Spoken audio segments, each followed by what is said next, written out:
जेन आर्य का हिंदी एक्सप्लेनेशन मैं करूंगी इस वीडियो में एक्सप्लेन, समरी, कैरेक्टर्स और थीम्स के साथ। हेलो बच्चों, welcome to my teaching channel.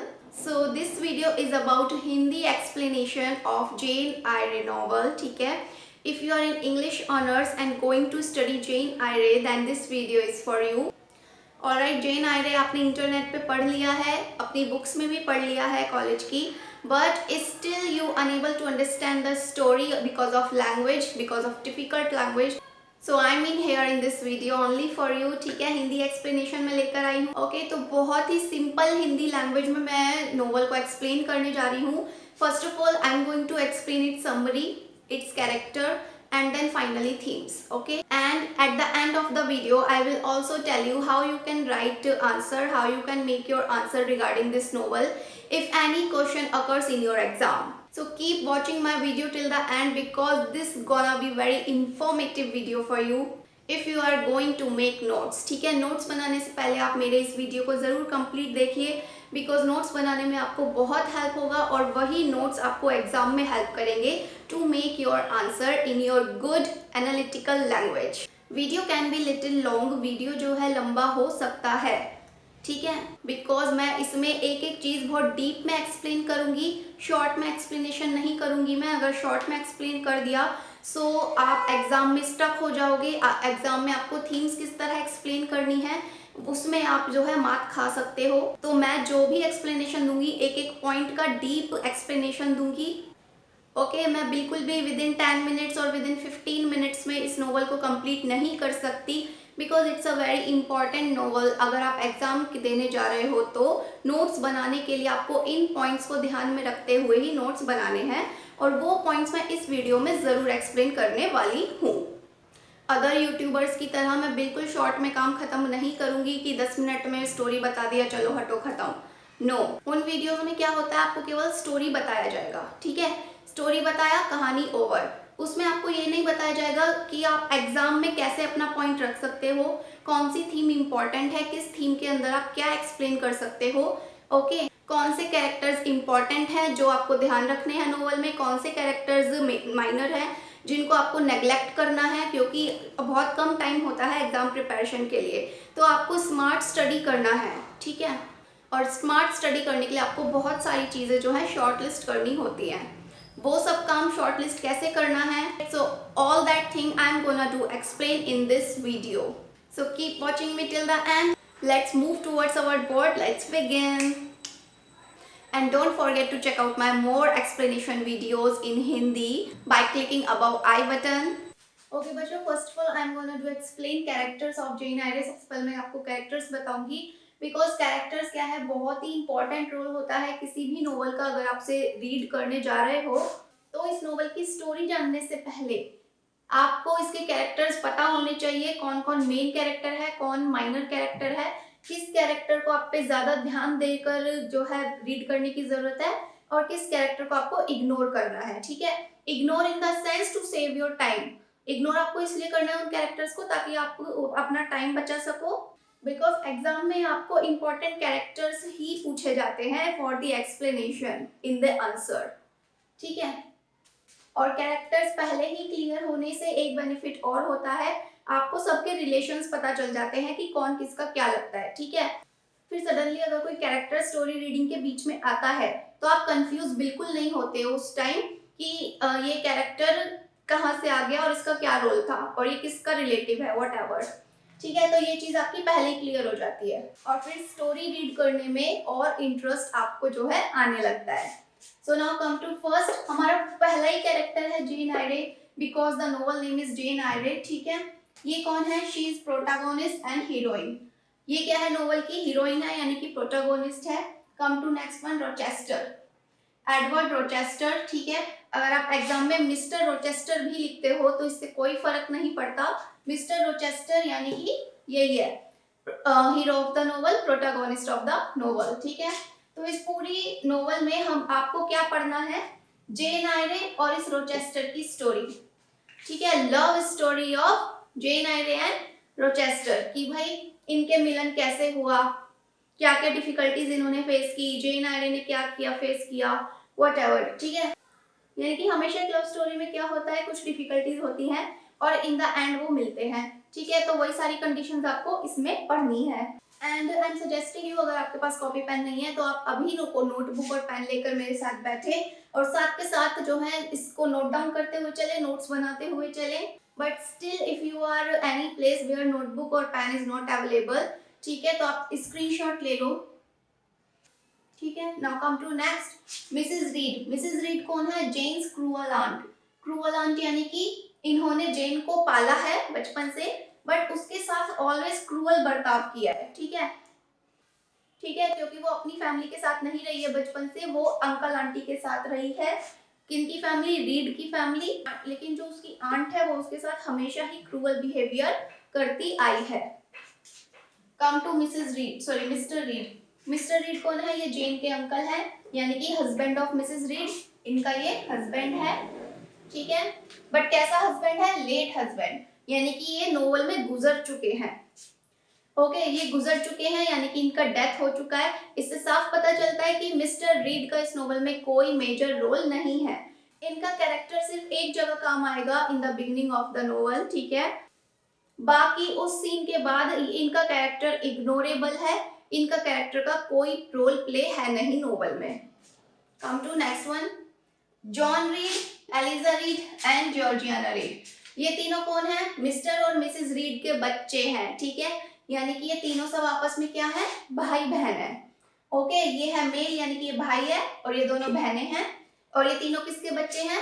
Mister और मिसेस रीड के, ठीक है। तो इससे साफ पता चल रहा है ये जो जेन आयरे है इनकी फैमिली के साथ रहती है, ठीक है। किन लोगों के साथ रह रही है Jane Ayre? Mister read, sorry वो तो गुजर चुके हैं, मिसेस रीड के साथ रह रही है जो उसकी आंट है, और उनके 3 बच्चे, यानी कि जॉन रीड, जॉर्जियाना और एलिजा रीड, ठीक है।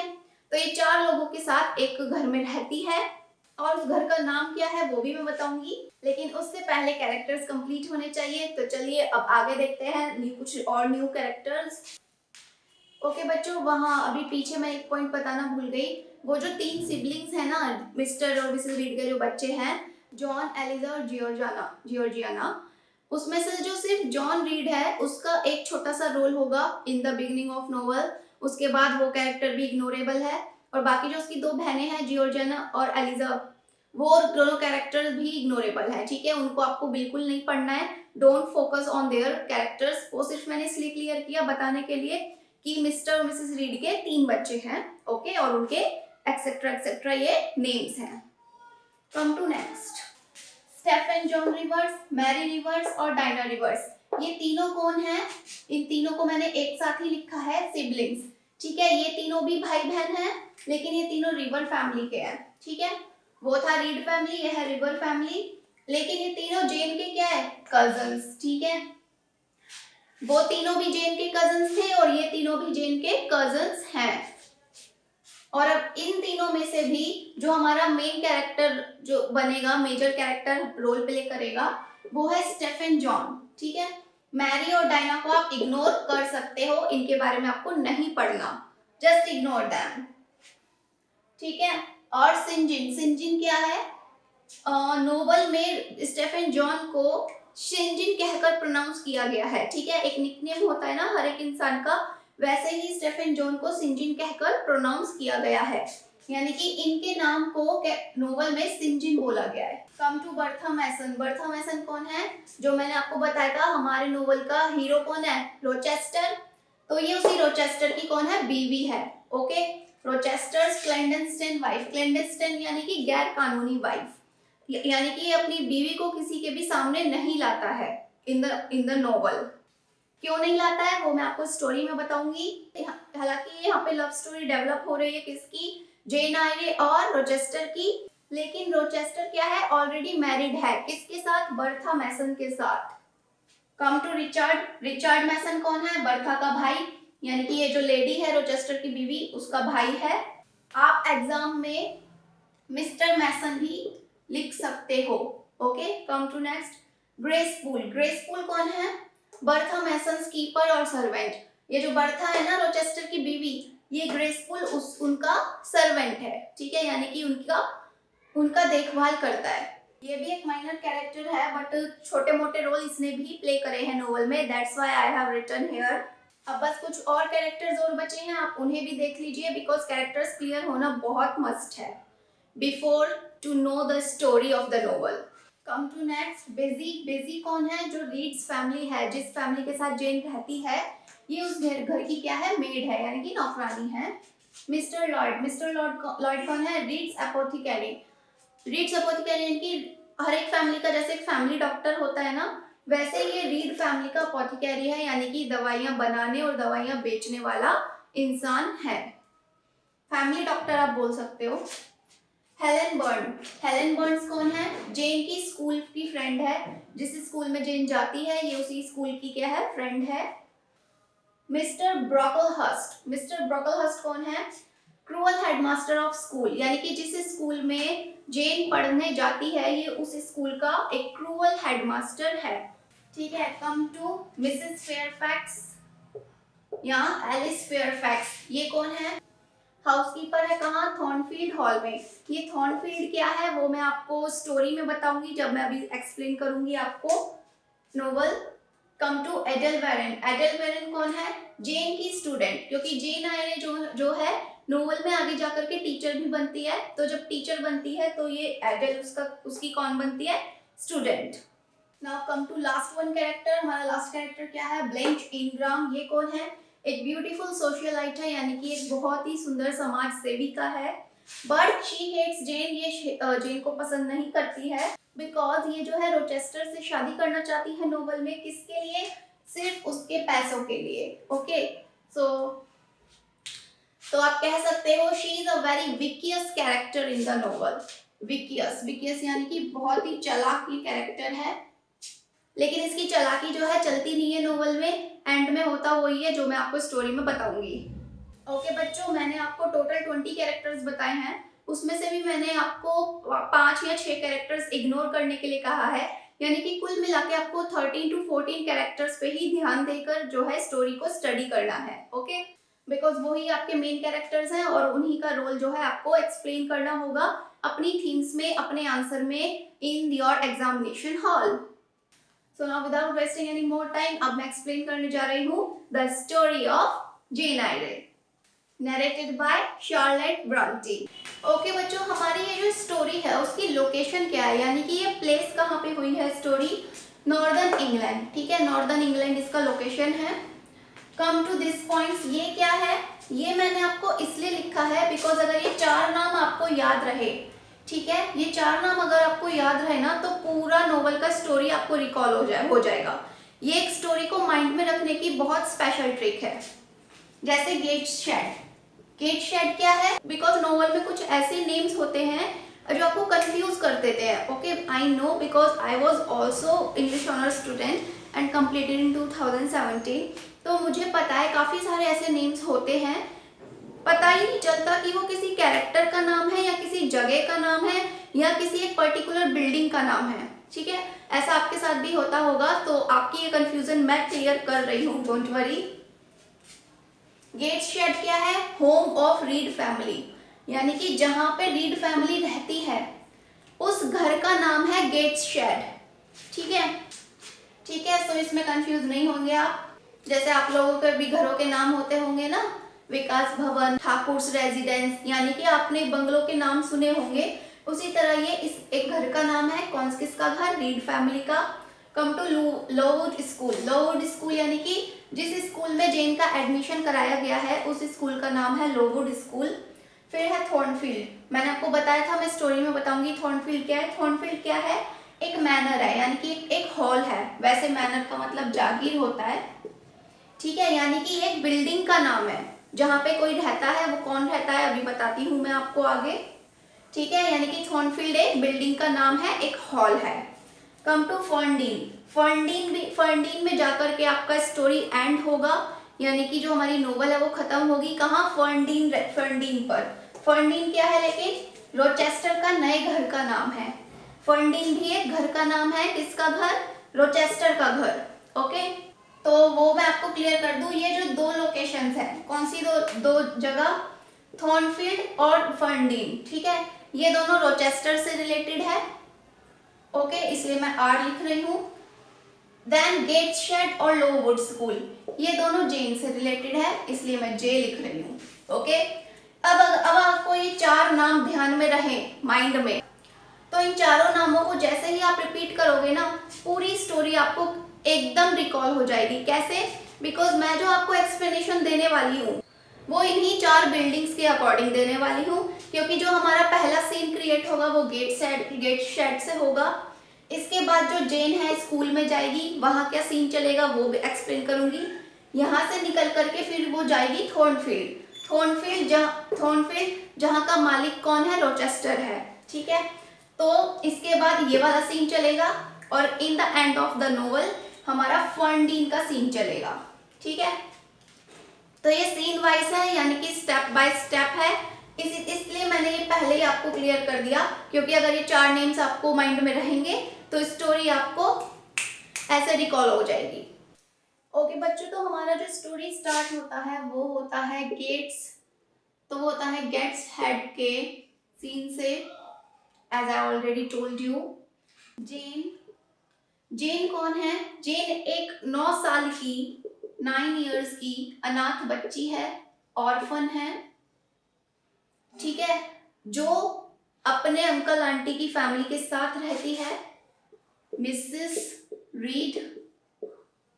ठीक है, लेकिन ये इसे बहुत क्रूअल बिहेवियर करती है। ठीक है, जब यानी कि हमेशा ऐसे ही इसके साथ अच्छा बर्ताव नहीं करती है, अपने बच्चों पे ज्यादा ध्यान देती है और इस पे बिल्कुल ध्यान नहीं देती है। एक जैसा क्रूअल बिहेवियर होता है ना, लाइक सौतेली माँ का, उस तरह से इसे ट्रीट करती है। लेकिन मैंने आपको क्या बताया था, इनकी फैमिली में एक सर्वेंट है, यानी कि एक मेड है जिसका नाम है बिजी। इसका बहुत ही ज्यादा कंफर्टेबल, बहुत ही काइंड बिहेवियर होता है जेन के प्रति, क्योंकि ये इस घर में एक मेड की हैसियत से काम करती है और ये सब कुछ देखती है अपनी आंखों से कि कैसा बिहेवियर जो है मिसेस रीड जेन के साथ करती है। तो इसको क्या है, एक सिंपैथी वाली फीलिंग रहती है हमेशा से ही जेन के प्रति। तो जेन और बिजी के बीच क्या है, बहुत ही कंफर्टेबल, बहुत ही काइंडनेस वाला रिलेशनशिप है। बट सडनली एक दिन क्या होता है, जो मैंने आपको बताया था, इनका एक बेटा है जॉन रीड। ठीक है, एक दिन क्या करता है, ये जॉन रीड जेन से पंगे लेता है, यानी कि इसे परेशान करता रहता है। तो उसमें क्या होता है, जॉन और जेन की लड़ाई हो जाती है। ठीक है, ये जेन और जॉन रीड, इन दोनों की हो जाती है लड़ाई, यानी कि फाइट। जबकि गलती उसके बेटे की होती है, लेकिन सजा किसे मिलती है? जेन को। तो मिसेस रीड क्या करती है सजा देने के लिए? मिसेस रीड इसको सजा देती है, क्यों? उसके बेटे से लड़ने के लिए। ये जेन को बंद कर देती है एक रेड रूम में। ठीक है, एक रेड रूम में बंद कर देती है। रेड रूम क्यों? क्योंकि ये वो रूम है जहां पे अंकल रीड, यानी कि मिसेस रीड के जो हस्बैंड थे उनकी डेथ हो चुकी होती है। ठीक है, तो रेड रूम में जो जेन के अंकल है मिस्टर रीड, वो पहले ही, मतलब जो उनकी मौत है वो उसी रूम में पहले कभी हुई होती है, इसलिए उस रूम का नाम रेड रूम है। बिकॉज अगर किसी की भी डेथ होती है तो रेड डिनोट्स ब्लड कलर, और खून का कलर हमारा लाल ही होता है। तो उनकी जो मौत है वो उस रूम में हुई थी, इसलिए उस रूम का नाम क्या रखा गया? Red room. ठीक है, तो ये इसको इस रूम में बंद कर देती है जेन को, उसकी आंटी। और जेन क्या है, उस कमरे में बहुत ज्यादा डरती है। ठीक है, बहुत डरती है क्योंकि अंधेरा भी होता है और उसे ऐसा फीलिंग आता है कि उसको उसके अंकल का भूत नजर आ रहा है। ठीक है, उसे ऐसी फीलिंग आती है कि सामने मेरे अंकल खड़े हैं और उनका भूत खड़ा है। तो वो देख के चिल्लाती है, डरती है, बहुत ज्यादा चिल्लाती है। लेकिन ये जो इसकी आंटी है ना, इस पे कोई फर्क नहीं पड़ता और वो बेचारी चिल्ला चिल्ला के बेहोश हो जाती है। ठीक है, तो बेहोश होने के बाद जब इसे होश आता है, ठीक है, जब इसे होश आता है तो ये खुद को बेजी के पास पाती है जो इसकी केयर कर रही होती है, यानी कि इसको रूम से निकाल लिया जाता है बेहोशी की हालत में। फिर बेजी क्या है, उसकी केयर वगैरह करती है। तो मैंने आपको एक कैरेक्टर और बताया था, मिस्टर लॉयड का। ये कौन है? अपोथिकेरी है, कहाँ? रीड फैमिली का, यानी कि एक फैमिली डॉक्टर आप कह सकते हो। ये क्या है, लॉयड क्या करता है, जो इसकी आंट है मिसेस रीड, उसको एक सजेशन देता है कि तुम जेन को स्कूल में एडमिशन करा दो, ठीक है। स्कूल जाएगी, मतलब घर खाली रहेगा तो आपका भी जो दिमाग है खराब नहीं होगा, आप इसका स्कूल में एडमिशन करवा दो। तो ये जो मिसेस रीड है मिस्टर लॉयड की बात से सहमत हो जाती है, एग्री हो जाती है और जेन को जो है स्कूल भेजने के लिए तैयार हो जाती है और उसका एडमिशन करा देती है लोवुड स्कूल में, ठीक है। तो गेट्स शेड का हमारा इतना ही सीन था। Now come to Lowood school, क्योंकि अब जेन जो है उसका एडमिशन हो चुका है, वो एडमिशन होने के बाद अब उसने स्कूल जाना स्टार्ट कर दिया है। ओके बच्चों, now come to Lowood school. अब क्या है, जो जेन ने स्कूल जाना शुरू कर दिया है लोवुड स्कूल में, लेकिन स्कूल जाने के बाद वो ये रियलाइज करती है कि उसकी लाइफ में बिल्कुल खुशी नहीं है, यानी कि जैसे उसकी लाइफ पहले थी वैसे ही अब है। क्यों? बिकॉज ये जो मिस्टर ब्रॉकली हर्स्ट है ये स्कूल का हेडमास्टर है, ठीक है, इसी स्कूल का ये हेडमास्टर है and he has also cruel behaviour towards all students, ठीक है। और इसका भी जो है सारे ही स्टूडेंट्स के प्रति बहुत ही क्रूअल बिहेवियर होता है एंड अब्यूजिव मैन, ठीक है। अब्यूजिव मैन आपको पता ही होगा, गालियां देने वाला इंसान। तो ये बच्चों को बिल्कुल अच्छे से ट्रीट नहीं करता है, जैसे यानी कि जो क्रूअल बिहेवियर वो अपने घर पे अपनी आंटी का झेल रही है वैसा ही क्रूअल बिहेवियर अब वो स्कूल में अपने मास्टर का झेल रही है। इसलिए उसको अपनी लाइफ से बहुत शिकायतें हैं और उसे अपनी लाइफ जो है बिल्कुल अच्छी नहीं लगी स्कूल में आने के बाद। बट जैसे कि घर पे उसका ध्यान रखने के लिए वहाँ बिजी है उसकी मेड, वैसे ही स्कूल में जेन का ध्यान रखने के लिए एक फ्रेंड बन जाती है हेलेन। फ्रेंड ऑफ जेन, ये स्कूल में इसकी फ्रेंड बनती है हेलेन बर्न्स। और जितनी भी छोटी मोटी प्रॉब्लम्स आती हैं स्कूल में जेन को, उन सबको ये क्या है सॉल्व करती रहती है, ठीक है। तो ये दोनों बहुत अच्छे दोस्त बनते हैं स्कूल में। लेकिन सडनली एक बार क्या होता है स्कूल टाइम में, टाइफस एपिडेमिक,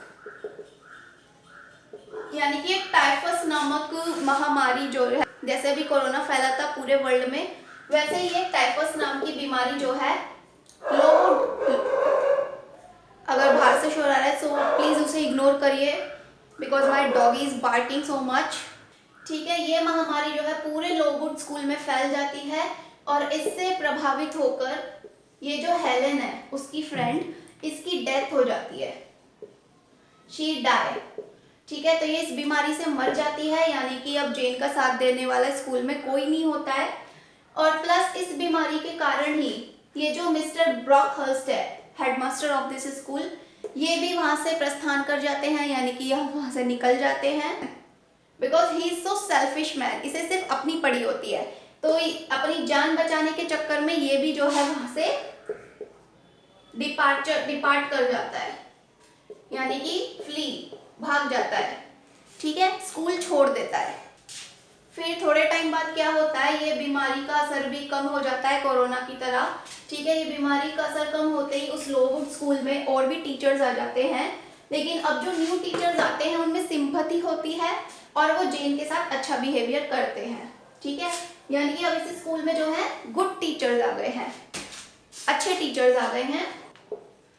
तो ये जो जेन है कुछ और समय लोवुड स्कूल में बिताती है, लगभग 8 ईयर्स, 8 साल और पढ़ती है ये स्कूल में, जिसमें से 6 ईयर्स, 6 साल ये एज ए स्टूडेंट रहती है, एज ए स्टूडेंट बन के पढ़ाई करती है। बाकी के 2 साल ये एज अ टीचर बनकर उसी स्कूल में पढ़ाती है, ठीक है। अब अपने ये 8 साल पूरे होने के बाद अब जेन की उम्र जो है 18 ईयर्स की हो गई है, ठीक है। Because in the beginning of novel उसकी उम्र कितनी थी, 9 साल की थी। फिर जब स्कूल में एडमिशन हो गया तब यहाँ पे भी 8 साल उसने बिता लिए, तो 9 18, अब उसकी जो उम्र है 18 कंप्लीट है। तो 2 साल टीचिंग एक्सपीरियंस लेने के बाद सेम स्कूल में अब जेन को और एक्सपीरियंस चाहिए होता है, वो चाहती है कि मैं और ज्यादा हाई लेवल की टीचर बनूं।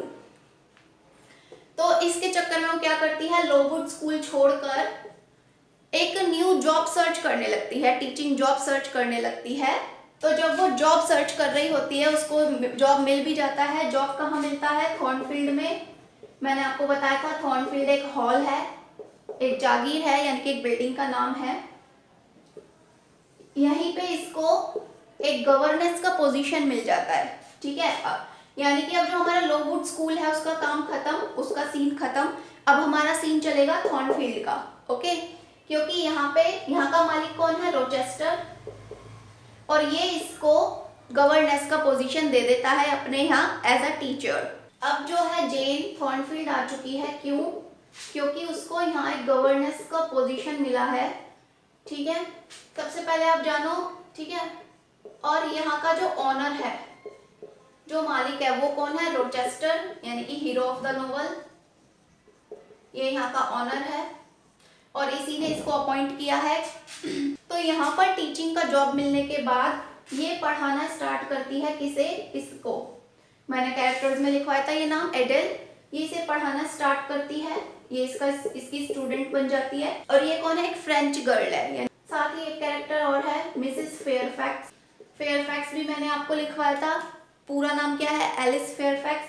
ये कौन है, हाउसकीपर, ठीक है। यानी कि ये जो पूरा थॉर्नफील्ड हॉल है, इस पूरे हॉल का देखभाल कौन करती है, फेयरफैक्स। तो सडनली क्या होता है, जैसे जैसे इनका टाइम स्पेंड होने लगता है थॉर्नफील्ड में, ये जो जेन है, जेन और रोचेस्टर, इन दोनों के मन में एक दूसरे के लिए फीलिंग्स आ जाती है। कैसी feelings, love feelings, LOVE, love, ठीक है। दोनों यानी कि एक दूसरे को पसंद करने लगते हैं, लेकिन अभी तक प्रपोज नहीं किया है, रिमाइंड इट, ठीक है। प्रपोज नहीं किया है, अभी सिर्फ दोनों एक दूसरे को अपने मन में पसंद करते हैं। लेकिन बेशक ये जो रोचेस्टर है, इसका कलर क्या है, कैसा है, थोड़ा डार्क है। जो स्किन कलर होता है हमारा, ये थोड़ा सांवला है, ठीक है, डार्क है। लेकिन जेन को इससे कोई फर्क नहीं पड़ता, क्योंकि बिहेवियर नाम की भी बहुत बड़ी चीज होती है। बिकॉज जेन के साथ ऑलवेज बचपन से ही क्रूअल बिहेवियर उसने झेला है, पहले अपने आंटी का, फिर अपने मास्टर का, ठीक है। तो इसे कलर से कोई फर्क नहीं पड़ता है। She fall in love with Rochester and he also fall in love with Jane, ठीक है। तो सडनली एक दिन क्या होता है, रोचेस्टर के बेडरूम में आग लग जाती है, ठीक है, फायर, ठीक है, आग लग जाती है। लेकिन जो जेन है वो इसे बचा लेती है, शी सेव्स रोचेस्टर, ठीक है। ये उसको आग में घायल होने से बचा लेती है। और ये आग क्यों लगती है, इसका भी एक रीजन है जो अभी आगे जाकर के खुलेगा। तो आग वाले सीन के बाद एक दिन क्या होता है, सडनली वन डे ये जो रोचेस्टर है अपने साथ एक लड़की को ले आता है जिसका नाम है ब्लेंच इनग्राम, ठीक है। कैरेक्टर्स में मैंने आपको लिखवाया था, ये बहुत ही चालाक औरत है और ये रोचेस्टर से उसके पैसे के लिए शादी करना चाहती है, ठीक है। तो जैसे ही रोचेस्टर इसको किसी काम से लेके आता है थॉर्नफील्ड, क्योंकि मैंने आपको बताया था ये समाज सेविका भी है, तो उसी के रिगार्डिंग ये रोचेस्टर थॉर्नफील्ड में इसको लेके आता है। तो जब जेन इसको देखती है, जेन को थोड़ा जेलस फील होता है बिकॉज शी लाइक्स रोचेस्टर। तो जेन सोचती है शायद रोचेस्टर को ब्लेंच पसंद है और वो उसे ही प्रपोज करेगा, उससे ही शादी करेगा। बट होता उसका अपोजिट ही है, रोचेस्टर ब्लेंच को प्रपोज नहीं करता, ये जेन को प्रपोज कर देता है, ठीक है। He proposes to Jane for wedding. और जैसे ही जेन ये प्रपोजल सुनती है तो वो एकदम शॉक हो जाती है बिकॉज उसके मन में होता है कि वो ब्लेंच को प्रपोज करेगा और उसी से शादी करेगा। लेकिन रोचेस्टर ने तो उसका उल्टा ही कर दिया, क्योंकि रोचेस्टर भी उसे बहुत पहले काफी टाइम से पसंद कर रहा है और उसके मन में फीलिंग्स हैं, इसलिए उसने जेन को प्रपोज किया और फिर दोनों डिसाइड करते हैं कि हम शादी करेंगे, ठीक है। तो अब यहाँ पर क्या है, दोनों ने शादी करने का फैसला ले लिया है। तो अब चलते हैं डायरेक्ट इनके वेडिंग सीन में। Now wedding day has arrived, ये